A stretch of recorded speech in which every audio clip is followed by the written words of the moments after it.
Frank, thanks for being here. I wanted to, yes, dive right in and ask you about this recently launched ethical tech initiative, what it is, why you're doing it, especially with your background coming from real estate and business. Well, first of all, thanks for having me, and thanks for being here. So it's a project. We call it Project Liberty, and think of it as not a company or a sole enterprise. It's really more of a campaign to make some fundamental changes in the way things are going. So the why, I'm very fortunate. I come from a family of builders, going back 130 years. My great-great-grandfather started a business. He started building roads when Henry Ford started building cars. And so we've literally helped build the American project. And we've benefited mightily from the project as well. And about 10 years ago became increasingly concerned about our democracy and, quite frankly, capitalism itself, and the two fundamental operating systems of our country. And it started a public policy school in 2013 at Georgetown. It's a great school, and it's going to be fantastic. We're going tuition free and so on and so forth. But universities move at a very different pace than tech moves. Right. And roll the clock forward. We started something called Unfinished to look into this question of what's going on in the economy, and start listening carefully, and learn that very quickly that tech is a big part of the problem. And so started this project called Project Liberty, which basically is the objective of Liberty is to create a new civic architecture for the digital world, and does so by basically flipping how data is currently deployed. So that, in other words, data would be owned and controlled by individuals, and we embed values and ethics in the tech, and redirect who benefits from the technology. So it's an ambitious project, but it would, we believe, change fundamentally how our democracy and our capitalist systems are functioning. Of course, a lot of the tech giants have made their wealth off of other people's data. So how do you see that shift happening? There is a lot more awareness now, right? We have laws in California, a lot of states looking at laws around data and people's information. Do you think this business model can shift? Yeah, I think it has to. I mean, I was listening to one of the prior questions and answers about innovation. I mean, the U.S. is the most innovative, country in the world by far, and I think we need to innovate. I think that relying solely on regulation is not going to be enough, quite frankly. Tech moves not only much faster than universities, tech moves much faster than our government moves, by design. So it's I think we need to, if we're going to fix the problems with tech, and in particular with social media, we need to find a solution within tech. We need to innovate our way forward. And I think that regulation can help, but it's not going to solve the problem alone. I don't think we can sit back and rely on that. As somebody that does have a public policy school named after you, what would you like to see, right? We see a lot of hearings, big names like Mark Zuckerberg going in front of our government, and not much has resulted, I think, from a lot of those hearings as far as changes to questions policymakers have. What role would you like to see them playing within this? Well, again, I think we need to really focus on the problem. And the problem at its core is the use of our data and who owns and controls that data. And somewhere along the way, we went off track. And this wonderful thing called the internet evolved, and then the World Wide Web came into being, and our lives changed fundamentally. and are continuing to change. And during this process, in the early phase of what I call Web 2.0, which is where we're living right now, a number of platforms moved first and fast, and basically use our data, extract our data, and in vast quantities, use the data in ways that we haven't permissioned them to use the data, monetize the data in ways that we don't share in that economy, and even now at times weaponize that data. So I think we need to focus on a tech solution for that tech problem. And the idea with Project Liberty is it has three very specific component parts. One leg or pillar is a tech pillar. Another is something we call governance, and the third is movement. And the reason why the three are important is because tech alone, I don't believe, is going to change fundamentally how the world operates. I think we need people involved in large numbers, which is where the movement piece comes in. Governance is particularly important, I think, because as we move into what's called Web 3.0, which is where we are now, I know you talked, I noticed a number of the sponsors are blockchain related, and you got a blockchain conversation earlier. Think of blockchain as really enabling a new generation of technology. Let's call it Web 3.0 for the sake of this conversation. That again is going to change everything in terms of how we operate. We have this wonderful opportunity as tech resets to actually have a new governance model, a step that was skipped last time completely, and actually have a conversation about what is the purpose of tech? Who is it for? Who should benefit? How? And so the reason why we started this institute with Georgetown and Sciences Po was to create a place, some infrastructure, some capacity to bring in the great minds, not just technological minds, but also social scientists, experts in governance, in law, policy, ethics, history, and have them sit with the technologists and create a framework for how this new generation of tech will show up and how it will work. And then, of course, the tech has to be constructed differently. So there's a new model. And our view is that model should actually give ownership and control of the data to individuals. So we've developed a protocol, and that protocol, if adopted, would sit on the internet just like HTTP does and just like HTTP does currently, which are core internet protocols, and change how the internet works and create a universal social graph. You and I would own and control our data, and we would give permission to others to use it. So it would be in our control to give the permission or withdraw the permission. So the tech solution is really important, but the other components, not skipping the governance step, and then empowering a movement of people to cause the migration. Because as I said earlier, if the new approach needs to be adopted by people. If not adopted, it's that tree falling in the forest that nobody hears, right? So it's really important. But I believe that the power of tech and the network effect, things can change very quickly in technology. It doesn't take 10 years or 20 years for that to happen. But we have a big problem right now with the erosion of trust, which is what underpins our democracy and our capitalist system. And we need to restore that. And we need to start, I think, by focusing on social media and fixing that problem, and then going about fixing the other problems and create a more, a more fair approach so people are compensated for their data. Just for fun, if you were to pull out your smartphone, what social media apps are on your phone? Are you using anything? Well, I don't use social media. I never had. I was fundamentally against this notion that my data should be extracted from me and monetized by someone else and used, as I said, in ways I never gave permission for them to use.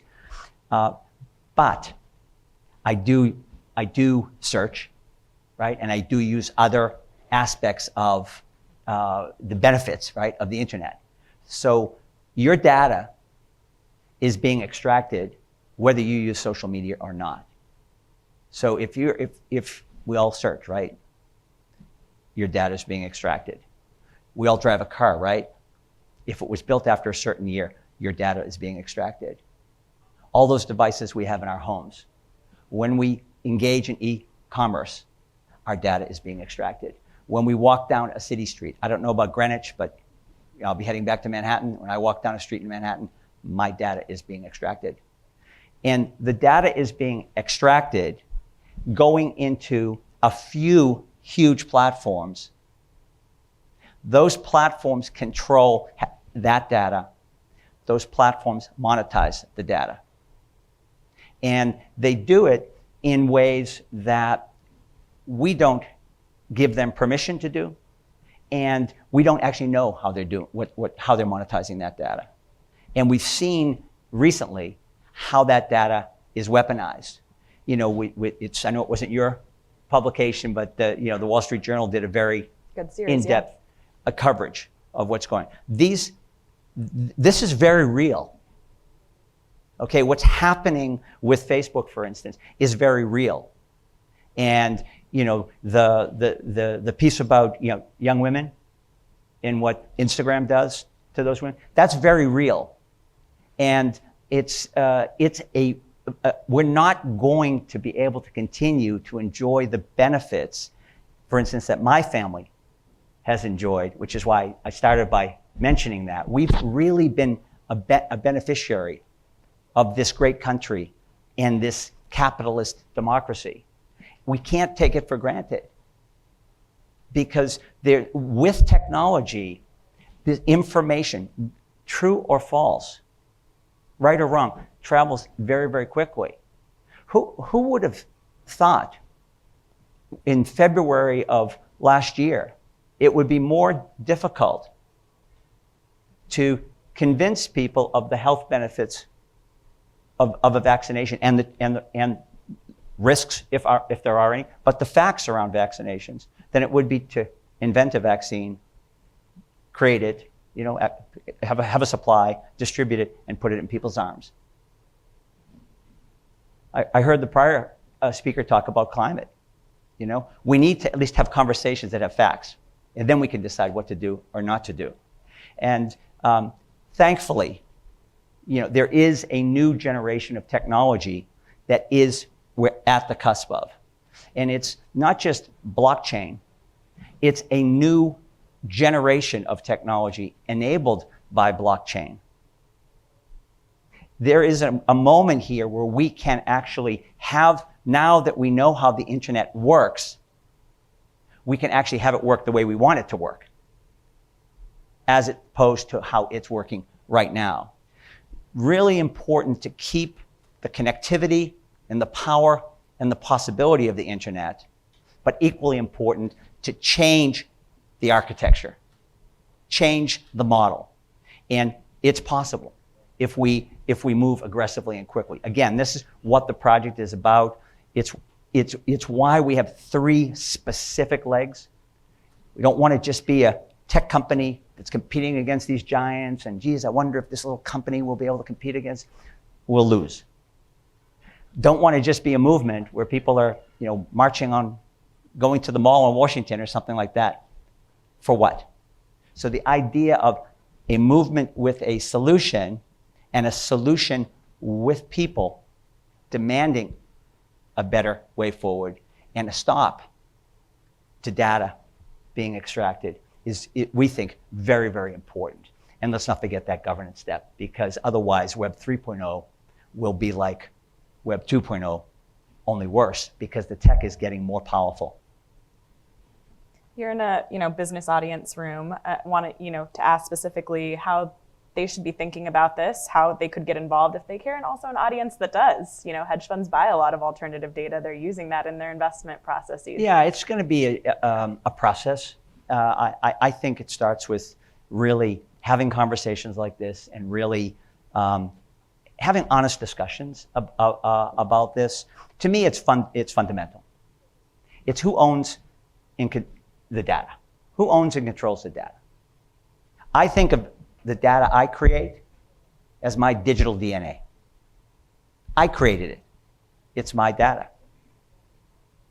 I think what Mo creates or what Michael creates, it's yours. You should decide who uses it. The 5 biggest companies have 8 trillion market cap. That's from your data. So there is something in the value there, right? So if you could decide, it doesn't mean we don't want to have the convenience of social media and shopping and search and all the wonderful things that the internet provides. It's, again, a new model that changes who owns and controls the data. And then you can decide who to share it with. All the same things that are happening in 2.0 will happen in 3.0. I believe even better. And I believe when people have control of their data and there aren't these walled gardens, the power of that data and the possibility of that data for society and for people financially will be greater. And that's all possible, enabled by blockchain. Because now you do have something called a smart contract and something called a wallet and so forth. So all your transactions can be credited in your wallet. Think about it as a meter that, just all these micro transactions that are collected and money in, money out. So the tech is there, which is, again, that to me gives me a great deal of optimism. I'm super worried about where we are. And, I mentioned that public policy school in 2013. When we launched it, our government was shut down. And that was not lost on anyone, right? Roll the clock forward a mere 7 years, and we had January of this year. That's rapid deterioration in our society. This isn't about one side or the other. It's just we can't continue like this and expect we're going to have the same results we've had in the past. So I think there's a real opportunity here to fix a lot of things that could be better in this country, a country I love. And as I said, my family has benefited from over 5 generations. And I want to see things get better for everyone, and that's, I think it's possible, but we need to move, I think, with some sense of urgency here. So I know you're gathering some folks together in New York. What are you guys working on this week? What is that looking like? Yeah, so I mentioned the 3 legs, the tech, governance, and movements. The movement piece, we call it unfinished. It's we have something called Unfinished Live, Thursday and Friday in New York at a new cultural institution called The Shed. It's in Hudson Yards on the west side. You're all invited. We'd love to see you there. And we have 100 speakers and really, really tremendous interest in people engaging. Well over 1,000 attendees. And the focus is on decentralization. And the theme is the future is decentralized. Again, I think about it as a new generation of tech, not blockchain. And it's what's enabled by a blockchain. And it's going to affect, I believe, everything. Certainly, you're seeing the impacts in the financial world, in the financial products and businesses that are being created. Think of those as the first use cases. What Unfinished Live will focus on is an array of topics. Some very, very highly technical conversations about blockchain and how it works and what's possible, to artists talking about what the future of art looks like in a decentralized world, and everything in between. So we're purposefully putting together a lot of different perspectives and different people in the space to talk about the future. We have an art exhibit that will be open to the public that will be there also on Saturday, Thursday, Friday, Saturday, which really focuses on this issue of ownership and control of data. And it's I just had a peek at it before I left, and it's really something. And as I said, I just invite you all to, if you happen to be in New York, to see it. We would love to have you there. And just, a final question. You've touched on a lot of bad, right? Some of the recent reporting that's come out, everything we've all lived through the last 18 months with the pandemic. What do you see as the future good? I want to end on an optimistic note here, potentially. Well, that's the whole reason where I've committed to $250 million to this, to Project Liberty. I'm optimistic to a fault. I mean, it's probably my weak spot. So I'm very, very optimistic about what's possible here. I just think we need to be realistic. You can't solve a problem until you actually call it out, right? And so, and thankfully, your publication, others are really calling out this set of issues. Project Liberty is a fully optimistic project that believes that the future can be far, far better, and that there is a future for a multiracial democracy that functions at a very, very high level. That's the uber goal. But at the end of the day, it's going to take tech to fix tech, and it's going to take tech to continue to inflame and expand and accelerate the innovation, the great innovation in this country. But we're just on a poor track, in my opinion, and the track we're going, based on surveillance capitalism and toxic communication that's causing tremendous, polarization and misinformation and so forth. I think we would all agree that there's something fundamentally wrong with the direction we're going. And so what Project Liberty it has is a proposed solution. It's saying, here's an idea, a piece of innovation, this protocol that, if adopted, would fundamentally transform the way the internet works. It would work for you and me and you. And we would be able to restore trust to our civic and civil dialogue. We would be able to be compensated for our data and for our use of all of this technology. And we'd be able to, I think, be much more joyful and much more optimistic about the future for not only ourselves, but our kids and their kids. On that note, thanks so much for this conversation, Frank. Thank you. Thanks very much. Thank you.